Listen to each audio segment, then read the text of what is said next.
Bueno, azteko modun, bai, bueno, egun guztioi eta mi esker etortzeagatik. Gaurko prentsaurrekoa Gipuzkoa argitu, urrengo saioak nolakoak izango diren eta zertaz joango diren aurtengo saioak aurkezteko da, ez? Nirekin ikusten duzuen bezala Monika Pedreira, ingurumen departamentuko zuzendaria, eta Garbiño Laberria, departamentuko teknikaria. Berak emango ditu xehetasunak eta nolakoak izango diren aurtengo saioak, ez? Azpimarratzekoa da,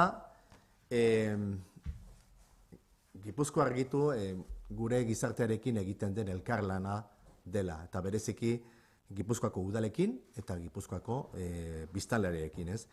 Eta ardatz nagusiak ezagutzen dituzue, baino azpimarratu nahiko nituzke gaur ere. Alde batetik, gure etxe bizitzeko energiaren aurrezpena izaten da helburu nagusia, baita ere energia berriztagarriak sustatzeko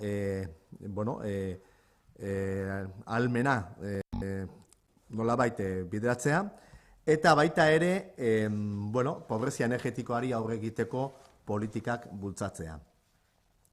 Bueno, decía, y voy a ser muy breve porque luego Garbiño Laberria dará las explicaciones más exhaustivas y explicará en qué va a consistir las acciones de este año, pero sí me gustaría citar por lo menos cuál es el objetivo fundamental de Gipuzkoa Argitu. Ya llevamos unos años impulsando este programa, ya han sido más de 1.100 guipuzcoanos los que han participado en los talleres y también recordad que se han hecho ya más de 100 talleres en toda Guipúzcoa, lo cual, teniendo en cuenta que son 88 municipios los que tiene el territorio, pues ya vamos dando unas cuantas vueltas y así seguiremos. Creemos que es un proyecto, un programa que es de relación y de formación e información que se hace con la ciudadanía y, por tanto, creemos que es uno de los programas, estrellas, diría yo, del departamento y que ha tenido mayor aceptación.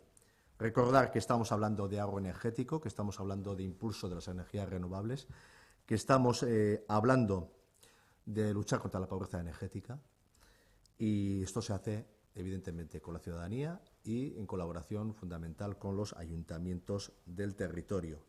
Por lo tanto, encaja perfectamente también con las estrategias que se están lanzando desde el Departamento de Medio Ambiente.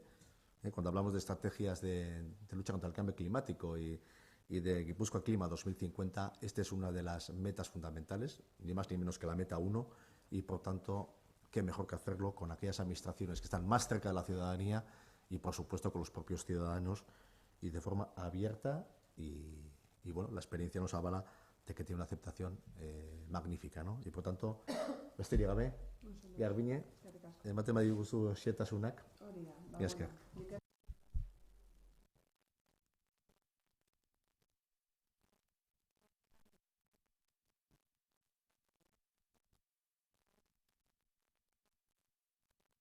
Barkatu, bai. Esaten ari nintzen, Gipuzkoa Argitu programa 3 ataletan oinarritzen dela, lehenengoa datuaren ezagutzari buruzkoa da, zenbat eta gehiago ezagutu noiz eta nola kontsumitzen dugun energia, gure erabakiak argiagoak izango dira eta hobeak izango dira energia hori aurrezteko garaian. Bestetik, aurrezpena eta eraginkortasuna nola lortu erakutsi nahi dugu, eta aurten bereziki energia berriztagarrien sustapenean zentratu gara. Eta azkenik energia hezkuntza. Bai, guzti hori nola eramaten dugu aurrera, 2017an hasi ginen herritarrei zuzendutako tailerrekin, eta ikusten duzuen bezala, pixkanaka urtez urte joan gara tailer gehiago egiten. Jose Ignaziok esan duen bezala, orain arte egindakoak 105 dira, 1121 parte hartzailerekin, eta, datu berezi bezala esan, pixkanaka ikusi dugula emakumeen parte hartzea areagotuz joan dela. Hau da, energia gaiak eta energiaren kudeaketa emakumeena ere badela. Helburu bezala jarri genuen 2019aren hasieran 40 tailer burutzea, horietatik ikusten duzuen bezala 27 eginak ditugu, lehen 6 hilabetean, eta jarraian oraingo 6 hilabete honetarako aurreikusitakoen berri emango dizuet.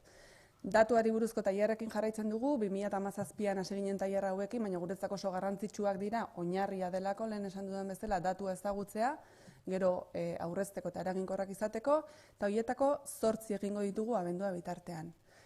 Bigarren tailerra eraginkortasunari buruzkoa dena, ja neurri zehatzak gure etxean bakoitzak hartu ditzakenak azaltzeko, beste 8 egingo ditugu.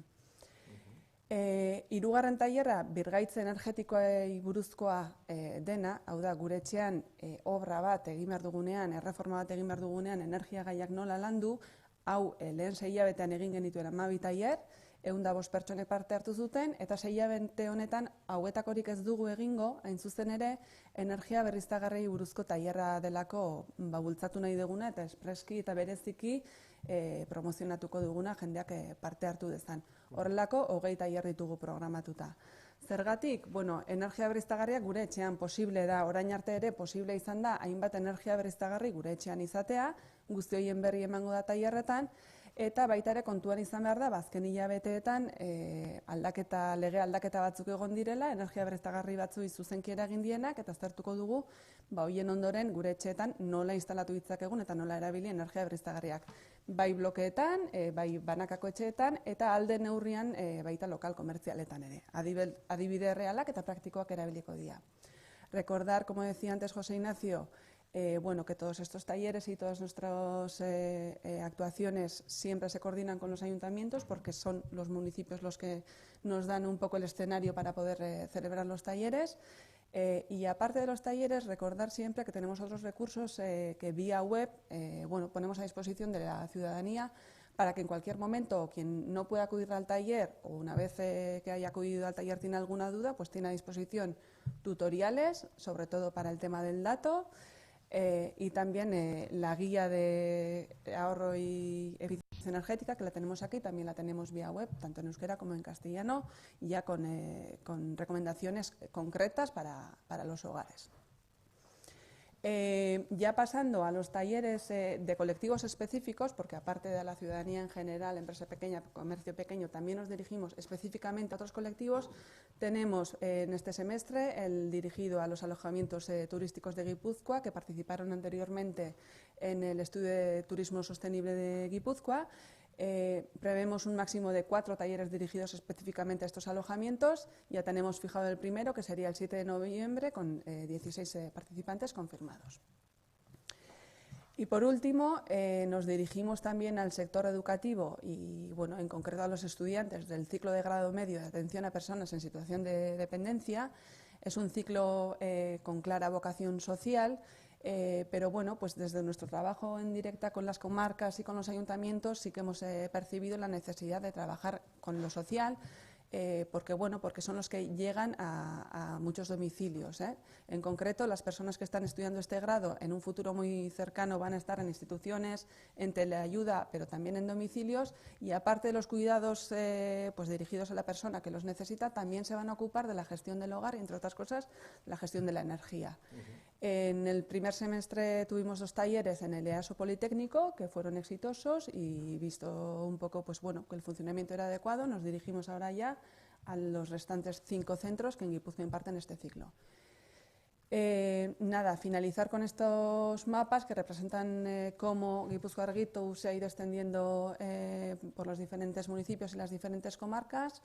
105 talleres hasta el momento, otros 43 programados en la actualidad hasta finales de diciembre, y el resultado final sería este, ¿no? Poco a poco en todas las comarcas y visibilizándonos ya en diferentes municipios, Guipúzcoa está elevando su cultura energética gracias a Gipuzkoa Argitu. Eskerrik asko. Mila esker Garbiñe, ez da galderari dauden edo dena argi utzi badegu, Gipuzkoa argituta utzi badegu, mila esker denoi, etortzagatik eta egun arte. Eskerrik asko.